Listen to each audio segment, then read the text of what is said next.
When a bet was made for free breakfast, nobody could have predicted that it would result in a body in the woods and a 16-year-old imprisoned for murder. What happened to Rebecca Aylward? Born on 28th of February 1995 in Maesteg, Wales, Rebecca Aylward was the oldest of 3 children, living with her mother, Sonia, brother Jack, and sister Jessica. Living in a tight-knit family, Rebecca was described as an old soul, kind, caring, and a top student with a bright future ahead of her. Rebecca excelled at school, attending the Archbishop McGrath Catholic High School in Tondu. She had a close group of friends and was in the midst of studying for her GCSE exams. In 2009, she grew close to a fellow classmate, Joshua Davies. The pair were in the same year and had plenty of mutual friends. Joshua was also a top-performing student and was popular with his peers. The pair would regularly hang out to study together, both in and out of school. It wasn't long before their innocent friendship evolved, with Joshua asking Rebecca to be his girlfriend. Eventually, in October 2009, the pair announced to friends and family that they were in a relationship, with Rebecca telling her mother Sonia that she couldn't be happier. At first, Sonia was happy for the pair, reassured by Joshua telling her that he would always protect her daughter. From then on, the pair were rarely seen without each other and grew close to one another's families. However, reservations had begun to start with Rebecca's younger sister Jessica after an incident in Joshua's home while she was waiting for Rebecca to arrive. After browsing his knife collection, she was startled when Joshua grabbed one and briefly held it to her throat. He laughed it off as a joke, but Jessica did not see the funny side. She spoke to her mother about the incident, but decided to let it go in favor of her sister's happiness. There was also another incident that Sonia would later speak about where, once on TV, the Klu Klux Klan was on, and he said he would love to be one of them. He said he would love to be doing what they are doing. It struck her immediately as concerning, but Rebecca just hit him in the ribs and said, "What are you saying?" After a couple of months of dating, in January 2010, Joshua was invited to stay the weekend at the Aylward home. The two hung out with Sonia, had a takeaway, and watched films together. Sonia also heard Joshua asking Rebecca to paint his nails alongside hers. When the weekend came to an end, and it was time for Joshua to return home, he thanked Sonia and told her it was the best weekend of his life. So she was surprised when just days later, Joshua ended the relationship. Rebecca was devastated. This had been her first proper relationship, and there had been no signs that anything was wrong. But Joshua, on the other hand, went down a darker path and turned on his ex-girlfriend. Joshua began spreading rumors around the school about Rebecca, determined to turn their peers against her. He would tell friends his ex-girlfriend was pregnant, spread lies, and bully her as they went about their school day. Rebecca was miserable. Not only was she going through her first heartbreak, but someone she thought she loved and trusted was doing his best to break her. Rebecca wept to her mother about the complete 180 Joshua had taken, and neither of them could understand why. Joshua's friends noticed it too. He wouldn't let it drop and move on. Instead, he was determined to show everyone what a bad person Rebecca allegedly was. Joshua began discussing with his friends his deep hatred for his ex-girlfriend and what he was going to do with her in more graphic detail. He told them of his various plots to hurt her. He spoke at length about luring her to a bridge and pushing her into the water, knowing Rebecca couldn't swim. Joshua also told friends that he planned to poison his ex-girlfriend, with himself and a friend making a mixture of foxglove in his bedroom, which is a deadly poison that, when eaten, can cause a person's heart rate to slow down or become irregular and quickly become life-threatening. So when Rebecca ended up in the hospital in the summer of 2010 with a mystery illness, it's unclear why the alarm wasn't raised by one of his friends. Rebecca had fallen ill and quickly experienced extreme blackouts and intense stomach pains, which resulted in several hospital stays, while doctors tried to establish what was happening to her. During her time in hospital, Rebecca was visited by many friends from school, but Joshua made no attempt to find out how she was, or even check up on her at all. During this time, Joshua did not relent on his tirade against his ex-girlfriend, telling friends that the world would be better without her, and even knowing she was alive offended him. He would tell his friends over and over again of his desire to kill Rebecca, and sadly, thinking he was joking, they offered him a free breakfast if he went through with his plan. But Joshua took these words to heart and began devising a way to get rid of Rebecca once and for all. By September 2010, Rebecca was well enough to return to school at the start of the new term. After a long break away from Joshua, she was reported to be doing a lot better and was seeing her friends regularly. Her mom saw that she had returned back to the person she once was and was glad to see her daughter happy again. Shortly after the term started, Joshua began desperately trying to get Rebecca's attention, acting jealous when he saw her talking to other boys and messaging her in the evenings. Unfortunately, Rebecca was drawn in again and was hopeful that the pair would get back together, despite everything he had done over the last couple of months. On the 23rd of October 2010, Joshua messaged Rebecca asking to meet the next day, hinting that there were hopes of reconciliation between them. Rebecca excitedly agreed and told her mother of her upcoming plans. Sonia would later say how excited Rebecca was, dancing around the home. Later in the evening, Sonia and Rebecca noticed that Joshua, who rarely updated his profile picture, had changed it from a selfie to an image of an Aberkenfig woods, an ominous foreshadowing of what was to come. The next day, Rebecca woke up earlier than usual, dressing up and spending extra time on her makeup, excited to be seeing her first love again. While Rebecca was getting ready to meet up, Joshua was having his breakfast with his friends at their usual spot. He announced that he was leaving early to go and meet Rebecca, much to their surprise, and told them the time has come. Rebecca was picked up by her Aunt Linda and left the house wearing a red jacket and brown ankle boots. When Rebecca arrived at the train station they had agreed to meet up at, she waited for over 10 minutes before messaging Joshua to ask where he was. A couple of minutes later he replied, changing the plans, and asking her to head to the park to meet him there instead. When she arrived a while later and saw Joshua was not there again, she started thinking that this might have been another cruel prank, and that he had no intention of meeting her. She messaged him again to see what was going on, and he told her to go to the village instead. Rebecca called her mom, worried that this was a setup, and stayed on the phone with her as she walked into the village. When she got to the street that Joshua told her to go to, she began to get upset when still he wasn't there, and Sonia grew more concerned about Joshua's motives. A few minutes later, Rebecca told her mother she thought that she could see Joshua approaching. Her mother told her to stay on the phone until she knew for sure it was him. As the boy walked closer with his head down, Rebecca confirmed to Sonia that it was Joshua, and her mother noticed he hadn't said hello to her as he usually would. Rebecca assured her mother she was fine and signed off the phone, saying, "Goodbye, Mom, I love you." This was the last time Sonia would ever speak to Rebecca again. The pair headed into Pennsylvania woods together and into an isolated area of the forest. When Joshua was sure that they were alone, he launched a surprise attack on Rebecca, repeatedly slamming a rock the size of a rugby ball into her head, before leaving her bloodied and battered, body face down on a wet forest floor alone, with a hoodie pulled over her head. Once out of the area, Joshua spoke with his friends who asked if he was with Rebecca. Cruelly, he laughed and said, "Define with." Joshua proceeded to summon a friend to show the unidentified boy what he had done.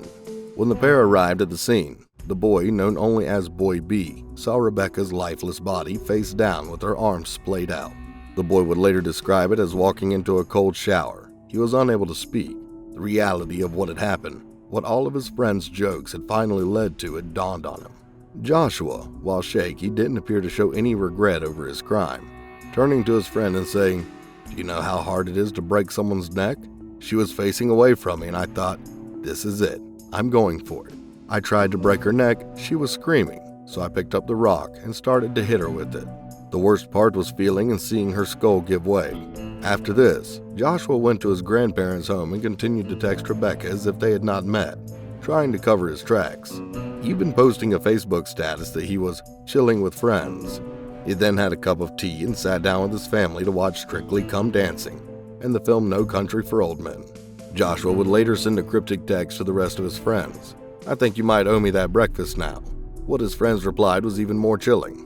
"Best test I have ever had, mate. Seriously. If it's true, I am happy to pay for a breakfast. I want all the details, you sadistic bastard."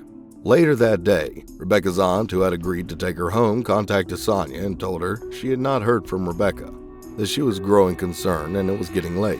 It was at that point that the family realized nobody had seen or heard from Rebecca since just after midday. Text and calls went unanswered, which was completely out of the norm.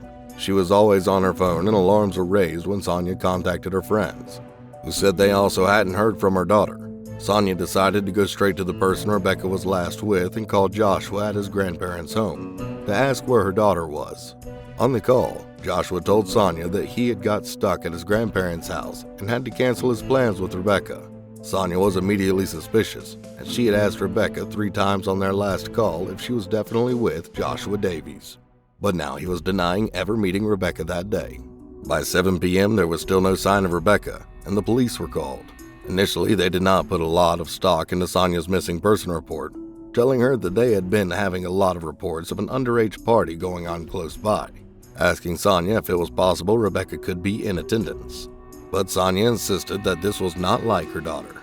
She would never change plans like this without telling anyone what she was doing. She begged the police to check the CCTV locally to prove whether Joshua had lied to her about meeting Rebecca. The police did not arrive until just after 9:30 p.m. They went to Rebecca's Aunt Linda's home and met Sonia there, where they took the report of Rebecca's known movements, clothing, and recent pictures. Again, the officers in attendance assured Sonia that it was more than likely Rebecca was at a party, telling her that they had just picked up 2 drunk girls who attended the same school from there. But Sonia refused to believe this and called in friends and family to begin searching for her daughter that very night. Posts were made and shared on Facebook begging for anyone who had seen or spoken to Rebecca to let the family know that she was okay. Joshua even posted his own status, hoping for Rebecca's safe return, saying, "I feel sorry for her mom," and texted Rebecca saying, "We're all worried."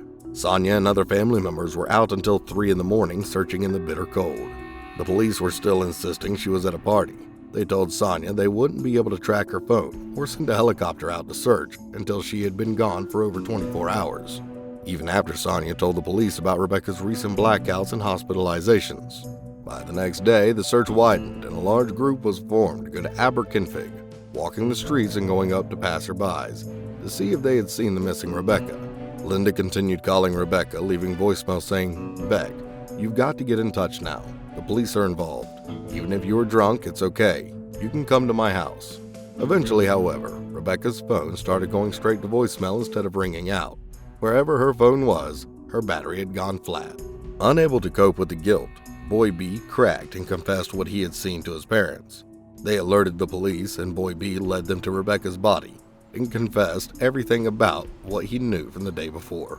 Rapid response was called, and Sonia was made aware of the unit being dispatched, but not the reason why. She would later say that from that moment, she just knew that her daughter's body had been found. A family liaison officer arrived at the family home and could only get out the words, "I'm sorry." It was his first day on the job, and one of his first tasks was to break the devastating news of the 15-year-old's murder. Sonia went with the police to identify her daughter's body, but based on the description she had given them of what Rebecca was wearing, they already knew it was her in the morgue. Joshua and Boy B were arrested on suspicion of the murder of Rebecca Aylward and were questioned by police. Joshua went straight into a barrage of lies, telling the detectives that it was not him that had murdered Rebecca, but Boy B after the result of a prank gone wrong. Joshua said that he had called Boy B and told him that he had gone ahead and killed Rebecca, and that he should come and see the body. Lying through his teeth, Joshua told detectives that when Boy B arrived in the forest, both he and Rebecca were stood there, alive, and laughed at him. He continued, saying that Boy B became so angry at the prank that he struck Rebecca with a rock and killed her. However, the police saw straight through his lies. Not only was the story paper thin, but they also had proof of the messages between Joshua and Rebecca, as well as Rebecca confirming to her mother 3 times that Joshua was standing in front of her before she hung up the phone. On Tuesday, the 26th of October, it was announced that Joshua Davies had been charged with the murder of Rebecca. Boy B had been released and did not face any further charges, much to the disgust of the locality. None of Joshua's friends, even those who bet him a free breakfast for the murder, faced any repercussions for the crime. After Joshua was charged, Rebecca's family made a statement in tribute to Rebecca, saying, "Rebecca, also known as Becca, was dearly loved by all her family. She was loved by everyone, including all her aunts, uncles, and cousins. She will be sadly missed. She was a very happy young girl. She had an outgoing and bubbly personality. She was very motherly towards her younger brother and sister, who absolutely adored her. They had been left devastated by her death. She loved buying new clothes and enjoyed frequent shopping trips with her aunt." The family statement continued. She enjoyed going out with her friends. She had a wide circle of friends and was popular and well liked by all who knew her.